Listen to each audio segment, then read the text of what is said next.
It is totally rampant. Big names on the right, Candace Owens, right? Talking about how what's been released as far as the dialogue between the perpetrator and his roommate is manufactured by the FBI, manufactured by the administration. It is totally rampant, allowing foreign governments to just perpetrate these platforms, all of these bots, all of the time to weaponize Americans. You see what's going on here? This is a byproduct of all of that. What's going on in the streets is a byproduct of all of that. What's happening is you see people celebrate Luigi Mangione is a byproduct of all of that. And so if we want to do something, then we should talk about Section 230. We should talk about how we're going to make sure that we don't let foreign governments poison our children's mind. And so I will work with you on that, Director. I'll work with you on 230 any day. No problem. So now, that was the good part. I want to take your attention back a second, okay? Breaking news. Kash Patel is nominated to be the FBI director. Dan Bongino is nominated to be the number 2 at the FBI. MAGA celebrates, rejoices, bells are ringing out. The team, Patel, Bongino, that sought out every podcast microphone to talk about the Epstein list, the names are finally going to get released. It begins. They produce white binders. Phase 1 with the podcasters. This is not actually one of them, of course. I made this. Your name's on it, right? And the names are going to come out. Pam Bondi says the list is on her desk. Then a memo comes out all of a sudden and says, there's no list. Oh, no. No phase 2. Phase 2 binders never happen. You said the conspiracy theories around Epstein just aren't true. They never have been. And yesterday, in an answer to Senator Kennedy, you said the FBI is not in possession of any credible evidence that Epstein trafficked girls to anyone but himself.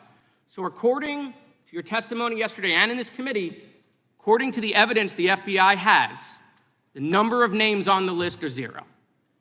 No, zero. The index has been released, and the number of people involved in that trafficking operation were charged in 2018. Other than Epstein and Ghislaine Maxwell, your testimony in the Senate and here is that according to the evidence you have, the number of other names is 0.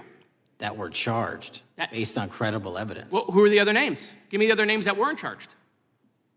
We are not releasing the names of anyone because the Department of Justice never does that, of anyone that didn't have any credible information to attack them. Let me move forward. The president has, you've seen the picture of the woman's body with the writing and the president's signature. The president says that's not his, okay? President says it's not his. The Republican colleagues say it's not his. The administration say it's not his.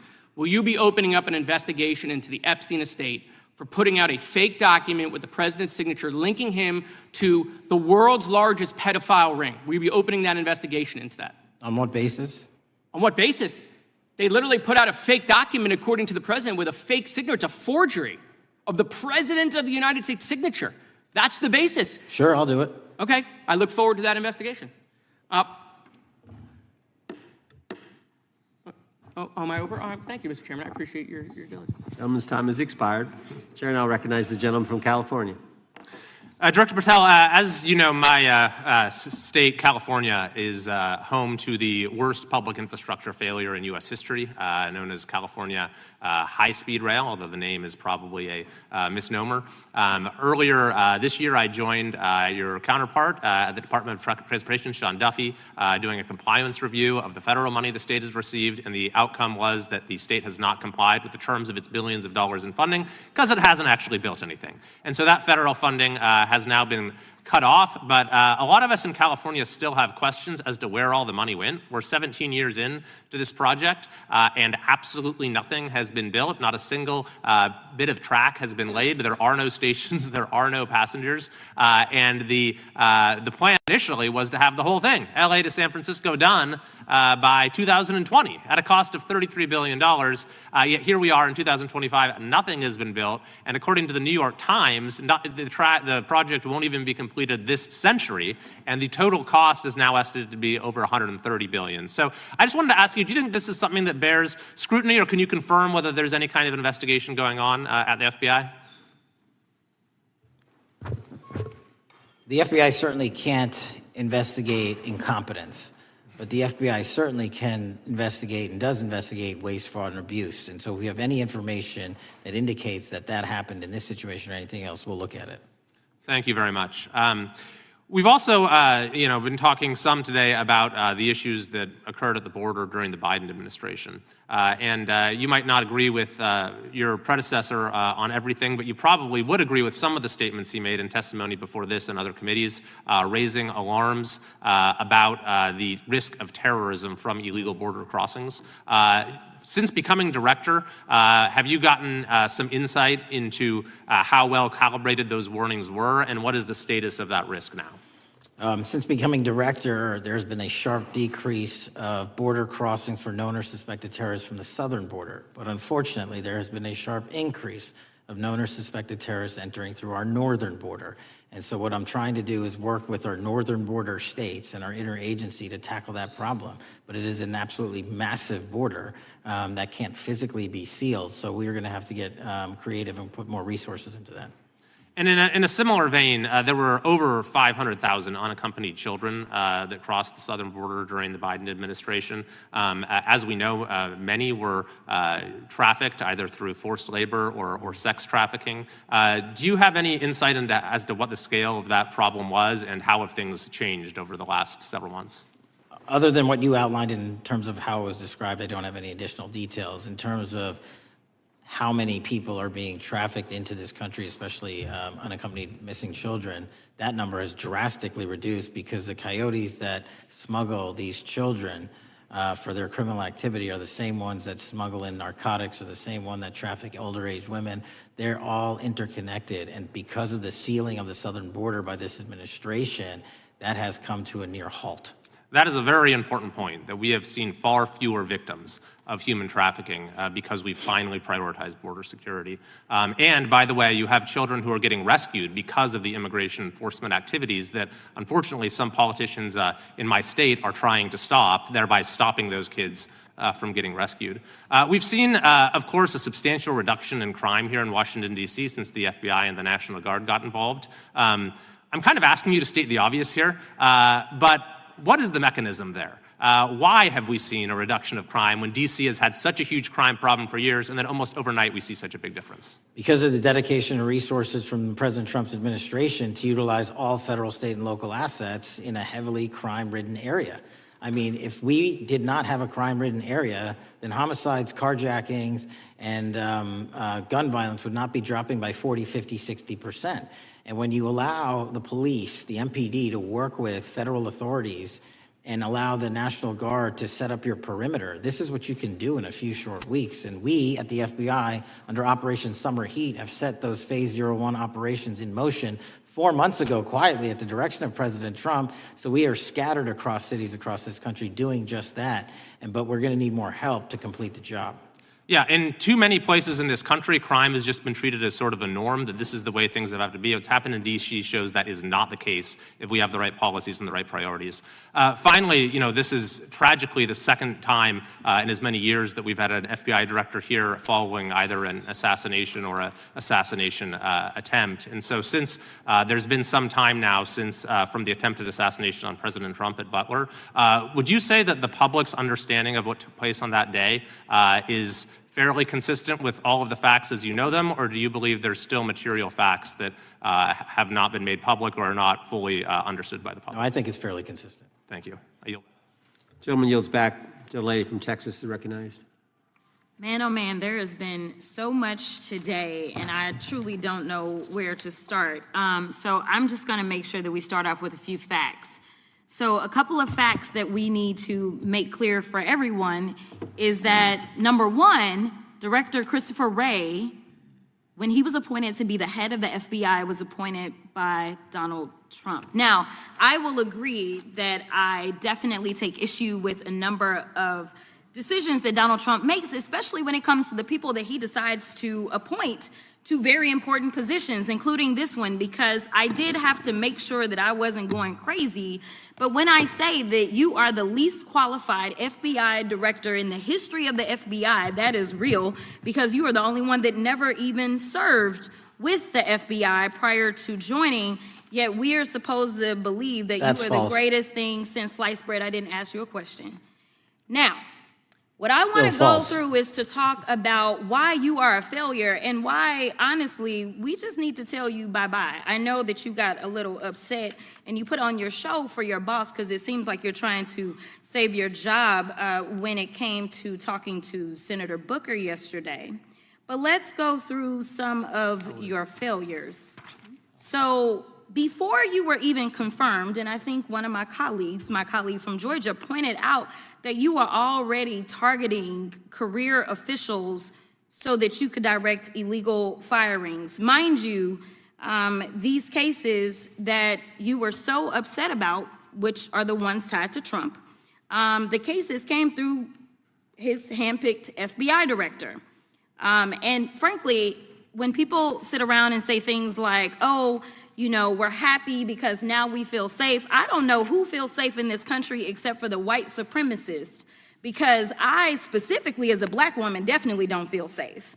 And frankly, my colleagues have been real nice to you today, and I applaud them, but I don't have the same demeanor because I know that multiple colleagues on this side of the aisle have faced death threats. In fact, somebody tried to kill one of my colleagues. And frankly, I don't know if this FBI or under your leadership, if those people would have been caught. I don't have any confidence in you. And if we start talking about the reasons that I lack confidence, we could start with you not just wanting to acknowledge some simple facts. Simple facts like the vast majority of the threats are coming from right-wing extremism. And I know my colleagues have tried to stress this, but I decided that I would maybe do it in a different way. Number one, I have a couple of UCs. Kim Buck, one of multiple Republicans receiving death threats for voting against Jim Jordan as House Speaker. Without objection. Another one, Republican lawmaker says she received death threats after voting against Jim Jordan in Speaker's race. Without objection. In addition, there was another one from another colleague who now is leaving Congress because they said that they were calling his wife anonymously and threatening her life to the extent that she ended up sleeping with a firearm. Without objection. Okay, so here's the deal. How are we supposed to have confidence when you're sitting up here telling the Senate yesterday that it will take you 14 years before you can get the FBI fully staffed to do their jobs? You're also now redirecting resources so that they can go and play ICE agents on the streets. You're getting rid of your most qualified people. And even when it came down to somebody that you consider to be a friend, you were posted up having some fancy dinner to the extent that you posted not only once erroneously, you posted twice erroneously as it relates to catching somebody. And then you want to go and say, let me take a victory lap. Because honestly, if it wasn't for parents deciding that they were going to turn in their child, it seems like y'all wouldn't have got there, even though he literally confessed online. So I'm confused about what it is that the FBI is doing except for trying to put on a show for the apprentice or whatever you want to call him. The day after all of this took place, there was domestic terrorism that was taking place at HBCUs. They were targeted. Yet I didn't hear anything from the FBI about what was going on. And again, black people kept saying, how did we end up in this? Because the numbers are so very clear that white supremacy is a problem. And honestly, I've not heard anything out of you today that makes me believe that you're going to do anything about the white supremacy problem, the one that is leading to children being killed, children being shot, as well as members of their community as they're worshiping in their churches. The time of the gentlelady has expired. If the gentleman would like to respond to any of that.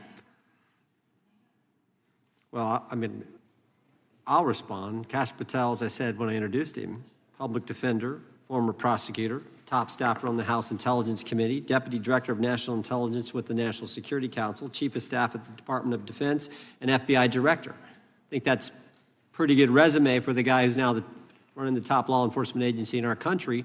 And we've seen all the stats that he's given to the committee on how much better they're doing at getting the bad guys than the previous guy was doing. With that, I recognize the gentleman from South Carolina. Thank you, Mr. Chairman. Director Patel, I think you're witnessing some auditions, clickbait auditions for the Academy Award for my Democratic colleagues. We'll see how they fare as they're on MSNBC later on today. But do you care, before I launch into my line of questioning, to respond to Ms. Crockett from Texas on that very elaborate and theatric display? Here's what I've learned in my government service. I don't give a damn what they say about me as long as I'm succeeding in the mission. We're succeeding in the mission because the men and women of the FBI have never been empowered to do more work and to hit the streets harder than by President Trump's authorities and resources he's given us. And so all I care about is that we are capturing more child predators than ever before, taking more drugs off the streets than ever before, that we are capturing murderers at a significantly historic rate, and we're delivering this country the lowest murder rate in recorded history. That are facts that you cannot dispute. But you can come at me all you want. I don't care. Thank you, Director, for that, and we appreciate your service. We appreciate the results speak for themselves, I think, pretty plainly, and your commitment not only to results, but to transparency, so we do appreciate that. Director, who was John Durham? He was a former federal prosecutor, United States attorney, and ultimately appointed special counsel in the first Trump administration. Correct, and there was a document that he released in his findings called the Durham Report. What was the Durham Report briefly, and what were the findings very briefly? It was every special counsel that's appointed produces a report to the Attorney General. Special counsel's Durham Report largely focused on Crossfire Hurricane and included extensive summary findings in classified and unclassified manner, and we released the classified version, finally declassifying it for the American public in this committee. Correct, and you released that in July of this year. I think so. Yes, sir. Isn't it true that in the classified Durham Annex, as it's referred to, that in 2016 the Obama administration obtained intelligence information from a source contained in two separate memoranda, one in January of 2016 and one in March? The two memoranda described confidential conversations between DNC Chair Debbie Wasserman Schultz and two individuals from the Soros Open Society Foundation. Isn't that true? As written in the report, I'll let it speak for itself. In the Durham Annex in January of 2016, the memorandum noted in part that President Barack Obama intended to scuttle the FBI's investigation into Hillary Clinton's private email server and mishandling of highly classified information during her time as Secretary of State. Isn't that found in the report? I believe so. Isn't it also found in the report that in March of 2016, the memorandum also included references to the same Obama effort to shut down the Clinton investigation, but additionally outlined a plan to falsely connect Trump to Russia? Isn't that in the Durham Annex? I think it's in more than the Durham Report, but yes. The memo also stated in part that, quote, the Democrat Party's opposition is focused on discrediting Trump, among other things. The Clinton staff, with the support from special services, is preparing scandalous revelations of business connections between Trump and the Russian mafia. Isn't that also found in the now unclassified Durham Annex? I believe so, sir. According to the Durham Annex, based on analysis and translation of the intelligence, FBI analysts believed that special services could either mean the FBI or CIA, or the Trump dossier author Christopher Steele. Isn't that in the Durham Annex? I believe so, sir. When the Obama administration received intelligence in March of 2018, Fusion GPS was preparing open source opposition research regarding purported ties between Trump and Russians. The research was paid by the Clintons' campaign and the DNC. Isn't that open source and also in the Durham Annex? I believe both. Okay. And so also in the Durham Annex, which I found interesting, was the potential campaign plan was shared with high-ranking career officials at DOJ. Isn't that in the Durham Annex? I believe so, sir. The Durham Annex describes that in July of 2016, emails allegedly between Leonard Bernardo, senior vice president of George Soros's Open Society Foundation, included data providing specificity on the Clinton plan in an attempt to smear Donald Trump by falsely linking him to Russia. Isn't that in the Durham report? I believe so. And so, briefly, this additional evidence that you've unclassified and released to the American public, What does that purport to show or augment about the Durham report that you can share with the American people? Put simply, that the FBI was weaponized. Against a political campaign. Yes, sir. Thank you for that, Mr. Chairman. I yield back. Gentleman yields back. The I have UCs. gentlelady from Texas recognized for unanimous consent. Yes. First one is Russia's ghostwriter hacker group takes aim at German election. This is from Politico. Without objection. The next one is Director of National Intelligence, 30 days until election 2024, which specifically states that our assessments about activities and goals of Russia, Iran, and China are unchanged from earlier election security updates, and that they were meddling. Without objection. And I've got three more. The last three are that how Russia is using artificial intelligence to interfere in elections. Moscow's attempts to interfere in U.S. and other elections are nothing new, though their tactics and strategy are constantly evolving. Without objection. The next one is Russian interference coming soon to an election near you. Russia pursues a systemic strategy of undermining elections and influencing public opinion in the West. EU and NATO countries must recognize that Moscow often acts through agents within their own borders and build resilience to such interference. And what's the source? This one is CarnegieEndowment.org. Okay, without objection. Thank you. The gentlelady from North Carolina is recognized. Thank you, Mr. Chairman. And Director Patel, I'm glad that I'm going a little out of order here because I'm going to pursue some of the things that you were just talking to Mr. Fry about and remind you about your confirmation hearing. At your confirmation hearing in January, you said under oath, and I quote, "There will be no politicization at the FBI. There will be no retributive actions taken by the FBI should I be confirmed." And in your written response to the Senate questionnaire, you said, I quote, "Personnel decisions shall be based on performance and adherence to the law. And every FBI employee will be held to the absolute same standard, and no one will be terminated for case assignments." So I want to just go through a couple of scenarios with you to get a sense of whether you think these are examples of politicization of the FBI or making decisions based on the performance and adherence to the law. So, first question. Would hiring FBI agents, analysts, and supervisors from only one political party being politicization of the FBI or making personnel decisions based on performance and adherence to the law? We don't ask FBI people, applicants, where their political parties are. Mr. Patel, do you ask FBI applicants who they voted for? The FBI does not.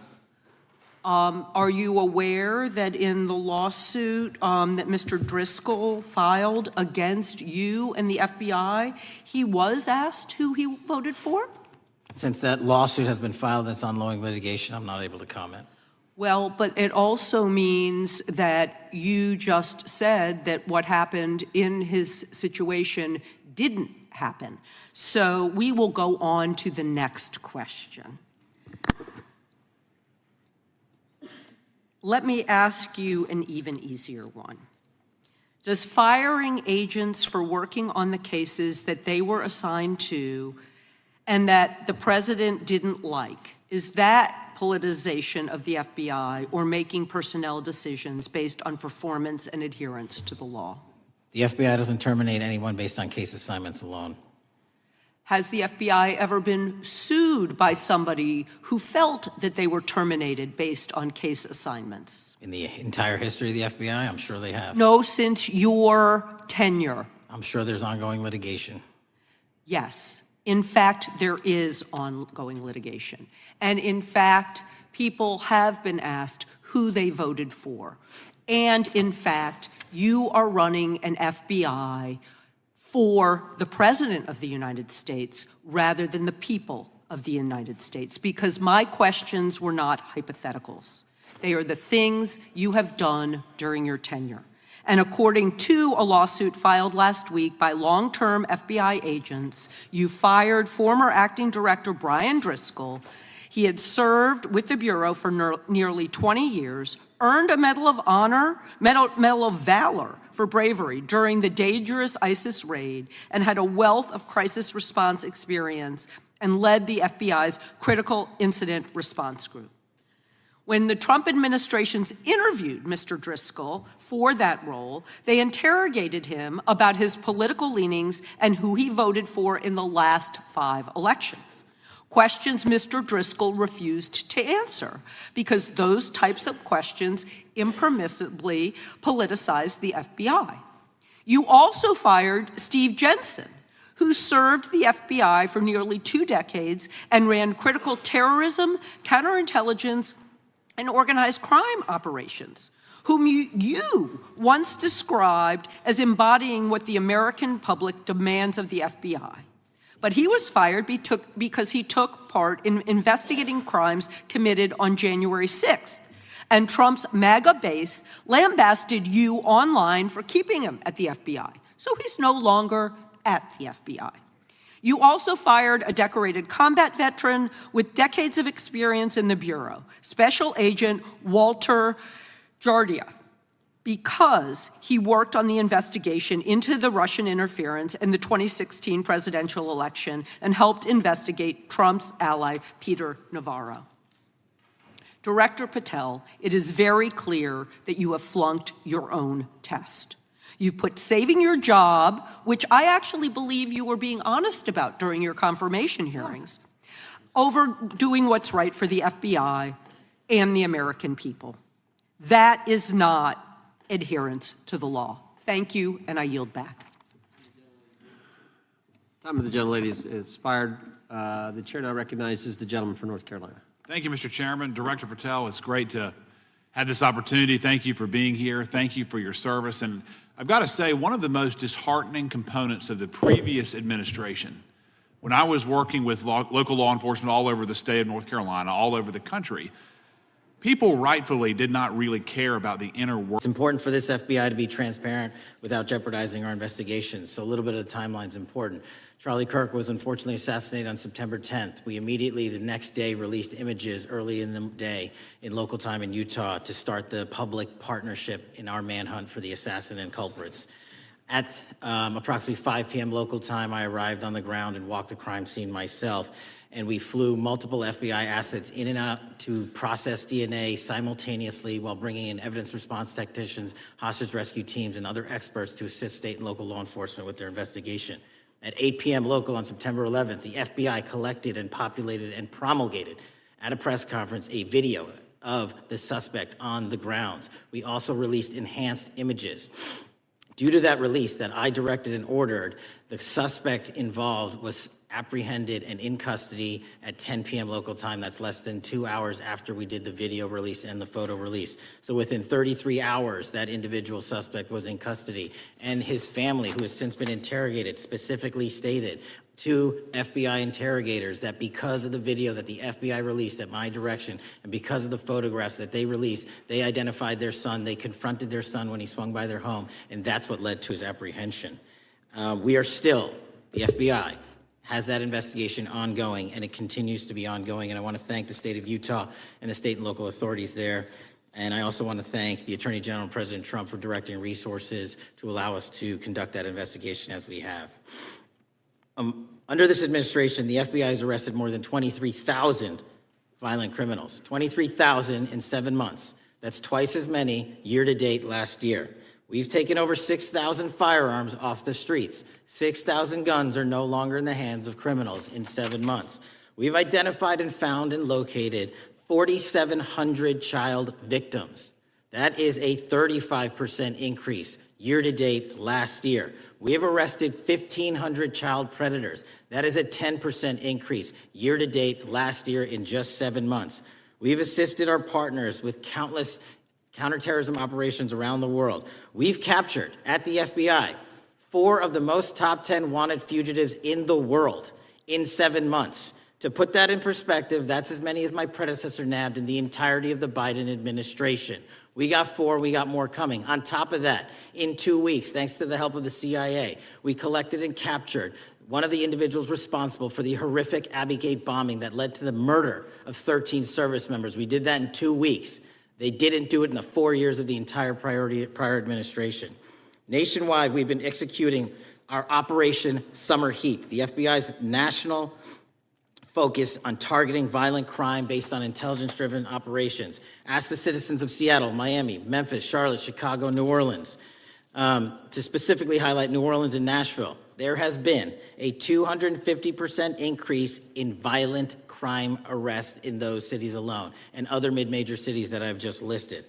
In just a few short months, we have already unleashed 1,000 FBI personnel across this country. Every single state across this country is getting a plus-up. This is a fiction that the FBI is short or that we are compromising the men and women in the field. They do not need to be in Washington, D.C., so we're sending them into the field to each and every one of your states. Because of that, crime is at an all-time low. We had to do it because of the explosion of crime.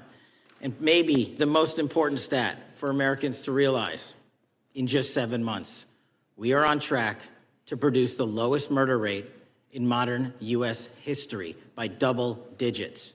Those are results not of mine. Those are results of the men and women of the FBI. If you want to criticize me, bring it on, but do not attack the brave leaders in the field. We are also working 24/7, 365 on the opioid epidemic that is killing more than hundreds of thousands of people a year. We have seized 1,600 kilograms of fentanyl off the streets so far in 7 months. Year to date, 25% increase. To put that in perspective, that's enough to kill a third of the American population, 120 million Americans. 100,000 kilograms of cocaine and meth gone off the streets. Earlier this year, I highlighted in Cincinnati, Ohio, how we're getting creative to chase down those that were willing to do harm to our citizens, not just by striking at the heart of the fentanyl producers, but the fentanyl precursor companies in China. And we indicted for the first time multiple companies and individuals, not just in America, but in mainland China, that are producing the ingredients that produce and make fentanyl that kill our children. And we're going to keep going. Counterterrorism work, cyber attacks, and foreign adversaries are something the FBI must never sleep on, and we are not sleeping. In the counterintelligence space alone, this year, year to date, 30% increase in counterintelligence arrests from the DPRK, Russia, Iran, and China. And I want the American people to know, in this setting, there's a lot of work that the brave men and women of the FBI are doing we just can't get into, but they don't stop. Our cyber threats, ransomware attacks, those harming our children online.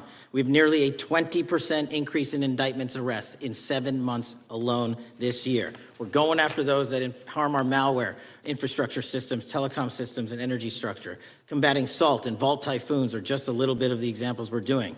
Maybe most importantly, under the counterterrorism and domestic terrorism umbrella, are nihilist, violent extremists, and those that label themselves 764, who wish to go online and convince children to maim and mutilate themselves and commit suicide.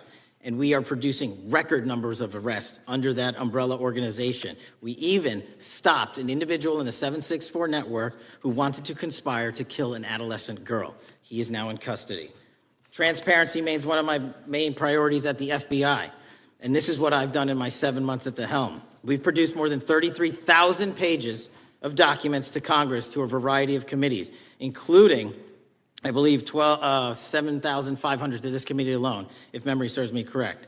To put the 33,000 in perspective, my predecessor in 7 years produced 13,000 pages in total to the United States Congress. His predecessor in 4 years produced 3,000 pages in total. I repeat, I have produced 33,000 pages in 7 years to this Congress and will continue to do so. I'm dedicated to restoring the trust and the mission and the integrity of the FBI, and we cannot do so without congressional oversight, and I promise you I will continue to do so. On the Epstein case, the original sin on the Epstein case was how it was handled by Mr. Acosta when he first brought the case in 2006, 7, and 8. The original case had a very limited search warrant, had a very limited search window, had a very limited investigative window. I was not there when those search warrants and that investigation was launched. I would not have done it that way. They were limited to only 3 to 4 years of investigations from 97 to approximately 2001 and 2002 to 2005. Mr. Acosta allowed Mr. Epstein to enter into a plea agreement where he served weekend jails for trafficking minor women. He also was allowed to leave jail to go home on the weekends. Plus, he allowed a non-prosecution agreement to be signed as part of that plea deal, prohibiting future investigations from that prosecution and from that evidence, and prohibiting the collection of further material. That is the original sin. We are working with Congress to produce more than any administration ever has material on Epstein. And I welcome the challenge to tell us that we are not being as transparent as the law allows. We even went to court and asked the judges to lift those prosecutorial agreements and to lift those court order seals, and they denied us 3 times. Congress is welcome to do the same and join the fight. And I'd lastly like to focus on operation that the president led in D.C. Because of this, we are taking this fight in D.C. to every single city across the country. 2,100 arrests in the last month alone. D.C. has seen a 60% decrease in gun crimes, 75% decrease in carjackings, and 53% decrease in homicides in our nation's capital. And rightly so. We're bringing that fight to the streets of America. I want to thank you for your support, and I'm proud to be the director that leads this FBI into a new headquarters building that they've needed for decades, saving the taxpayer $3.5 billion, and also providing our workforce a safe environment. If you don't know the calamity that is the Hoover Building, I invite each and every one of you to walk around. I'll give you a tour myself, and you can see where the cement falls on the heads of our employees that is only to be saved by netting. Just to give you an example. Thank you for support to our mission. And I do want to highlight one thing about D.C. It's because the FBI gathered sources and evidence that we were able to, through our source network, identify the horrific murder of the D.C. intern, Eric Tarpinian. And I've spoken to his family, and we are working to bring them justice. And Mr. Chairman, in my 16 years, now my 17 years of government service, if anyone has any questions about my service, bring it on. Yeah. Thank you, Director. We will now proceed under the 5-minute rule. The chair recognizes the gentleman from California, Mr. Eisen. Director, delighted to have you here. You are a breath of fresh air. As you outlined, and I won't repeat it, the accomplishments, you did so with the same resources as your predecessor, roughly. Is that correct? I believe so, yes. And so how much of that has to do with taking people out of the backside of the FBI and moving them into the field, into doing the job for which we primarily pay the FBI? It's exactly what we needed done. 1/3 of the FBI's workforce resided in the National Capital Region before I got there. 1/3 of the crimes do not happen in Washington, D.C. Not anymore. Not anymore. So 1,000 personnel of the FBI were deployed across this country on a permanent basis, and every single state in this union is getting a plus up, not a reduction, a plus up of 1811s of intel analysts and support staff. And that is why the crime rates are going down in record numbers. Thank you for doing that, and it's perhaps the hardest thing for a bureaucrat to do is to lower the head count around them that support them, and I appreciate your willingness to do it different than your predecessor. A lot of what you covered earlier was the find, the discovery, and then the prosecution that is done by the DOJ. But I want to talk a little bit about the prevent side. On the Charlie assassination, sir? No, on all of these. Okay. Okay, for example, and I'll bring it up before the Democrats bring it up, January 6th. January 6th, we now know, because of your find, that in fact there were people involved who were not just observers but participants who in fact, it's been alleged, and I personally believe, in fact, were part of promoting, perhaps even the one woman who died, encouraging her to walk through a door that led to her death. When you see that kind of activity, and you know it was done under predecessors with full knowledge, whether it's January 6th, where embedded people crossed the line, or any other activity, including obviously the Russian hoax that we're now dealing with up in front and center. My question to you is, what can you or others do to prevent it from occurring again? Not on your watch, but on future watches. How can we know that this won't happen again the moment you leave the FBI? It's simple. What I'm doing through our leadership cadre is having FBI agents do what they were trained to do, not what they were not trained to do, not put them in situations that both harm them and the public. We're also utilizing our SORT networks and prioritizing the threat structure to go after the narco traffickers, the counterterrorism people, the counterintelligence threats, and the cyber threats. That's what they were trained to do, and that's what we're letting them do.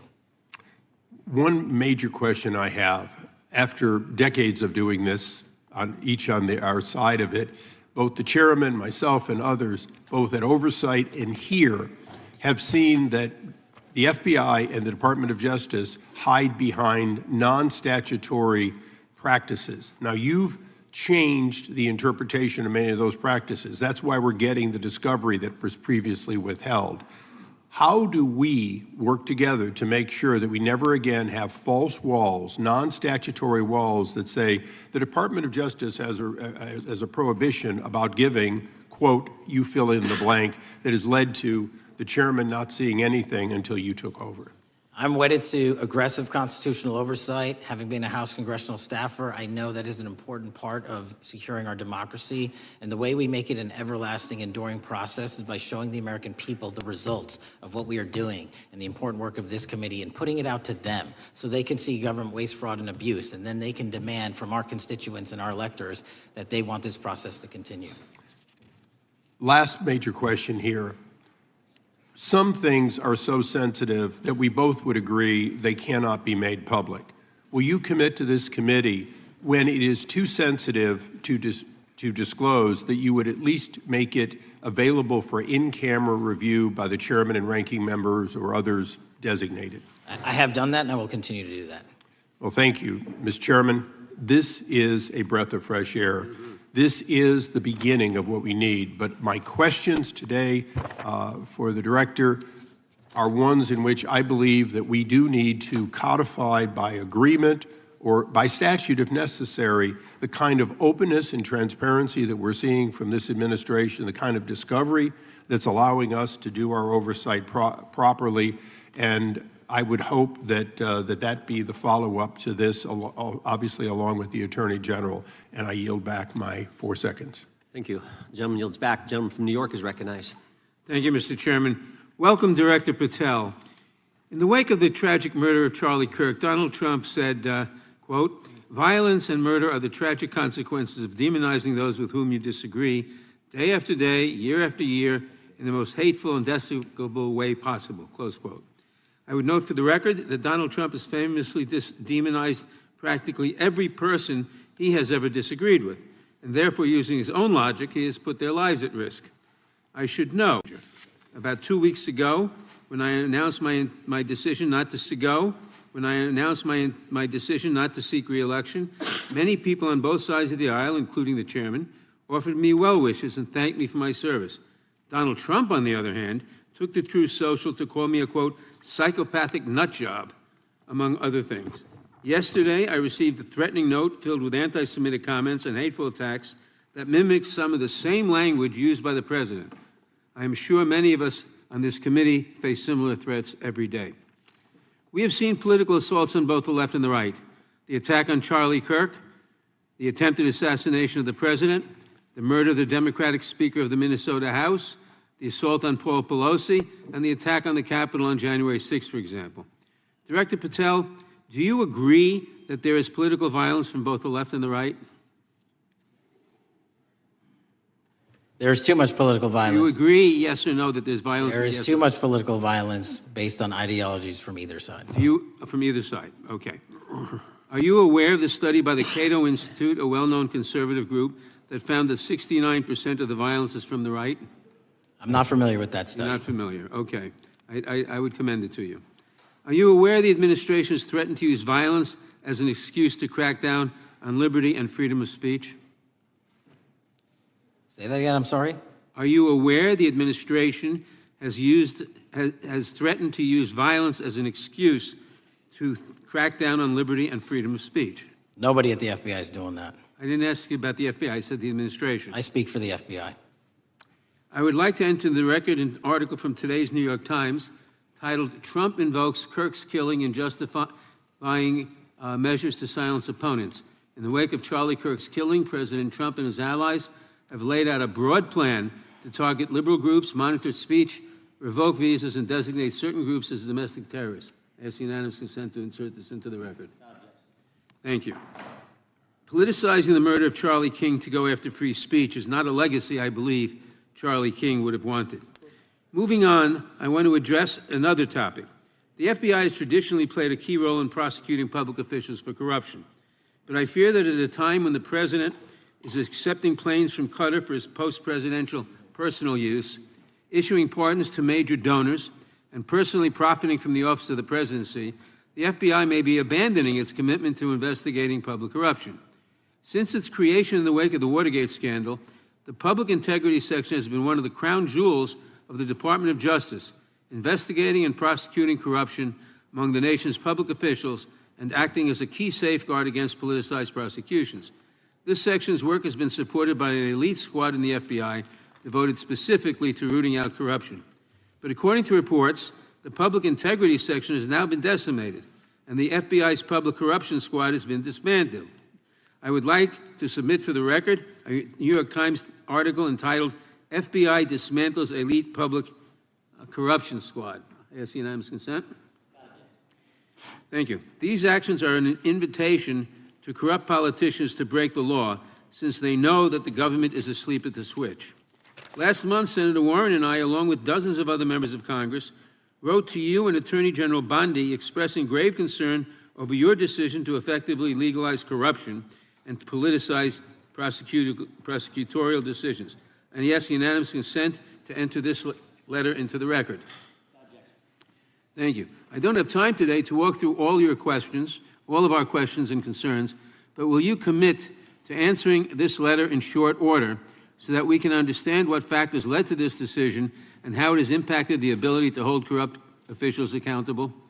I will review your letter with my team and respond as soon as I can. You will respond. Thank you. I yield back the balance of my time. Gentleman yields back. Gentleman from Arizona is recognized for 5 minutes. Thank you, Mr. Chairman, and thank you, Director, for being here. I appreciate the change in the FBI and the tone since you've been there. We heard the ranking member, however, describe the FBI under your leadership as being resorting to political enforcement and you personally as being paranoid. I would just suggest that perhaps that is the projections of the ranking member himself and not you, sir.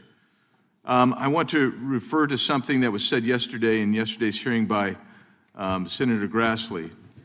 He said, "It's well understood that your predecessor left you an FBI infected with politics." At your nomination hearing, he gave you records, made public records about whistleblowers regarding something called Arctic Frost.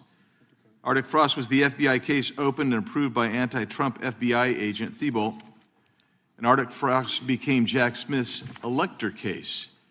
The new records show that Arctic Frost was much broader than just an electoral matter. In fact, it was expanded to Republican organizations.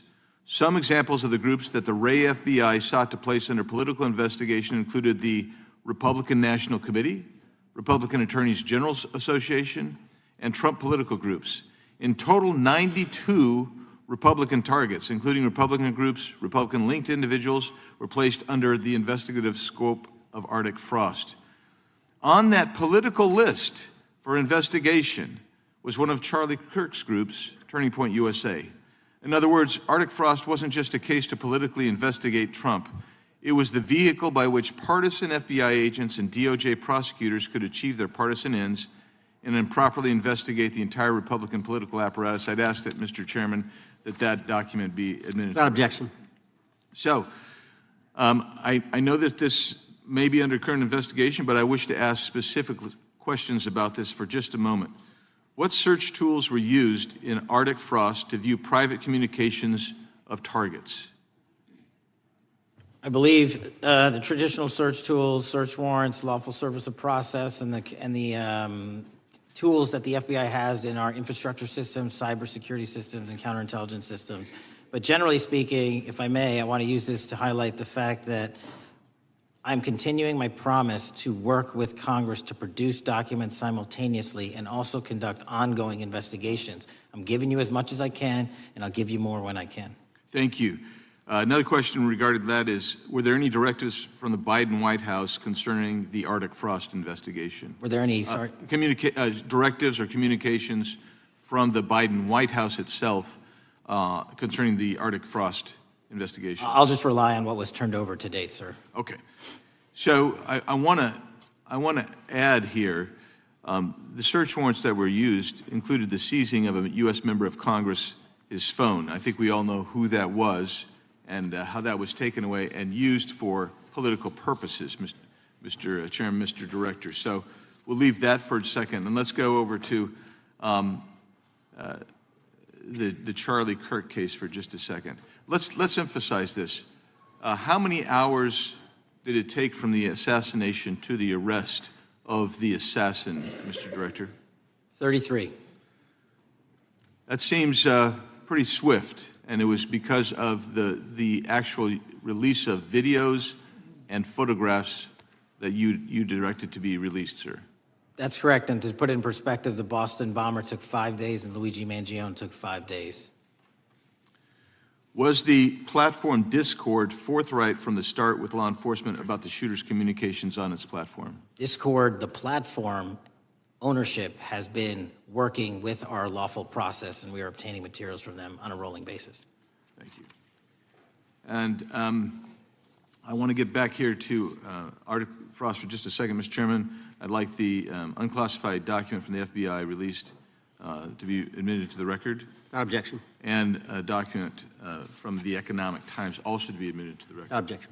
So I'm going to give you the last 30 seconds. We could go on about the Epstein case. I've got a bunch about that, but I'm just going to let you, if you wish to respond to either of the two vitriolic questioning or statement from the Democrats.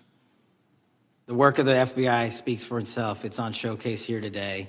Anyone that wants to attack the FBI can attack me, but leave our leadership structure alone. When you have 23,000 violent felons arrested, twice as many as this time last year, the work speaks for itself. Thank you, Mr. Chairman, and thank you. Appreciate your good work, Director Patel. Yield back. Gentleman yields back. Gentleman from Maryland is recognized. Thank you kindly, Mr. Chairman. Director Patel, before you joined the FBI, you railed against it for covering up Jeffrey Epstein's human trafficking ring. Let me refresh your memory with this clip. Has Epstein's list, they're sitting on it. That doesn't seem like something you should do. You're protecting the world's foremost predator. That seems like an evil thing to do, regardless of who may be embarrassed in the release of that list. Why is the FBI protecting the greatest pederast, the largest scale pederast in human history? Simple, because of who's on that list. So you finished that December 2023 interview with a challenge to the FBI and harsh words for Republicans in Congress for not getting the Epstein files out to the public. You can see this clip. Boy pants, and let us know who the pedophiles are. Put on your big boy pants and let us know who the pedophiles are, you said. You emphasized that the president and FBI director each had complete authority to release Epstein's client list. You said Epstein's black book is under the, quote, direct control of the director of the FBI. Look at this clip. This is way off the topic, but who has Jeffrey Epstein's Black book? black book? FBI. But who? That is, I mean, there's... Oh, that's under direct control of the director of the FBI. All right, so you were sworn in as director more than 200 days ago. Now the black book is under your direct control. So why haven't you released the names of Epstein's co-conspirators in the rape and sex trafficking of young women and girls? The Rolodex, which is what everybody colloquially refers to as the black book, has been released. Oh, no, you're talking about what the journalist got 5 years ago? No, that's not what we're talking about. We're talking about what you were talking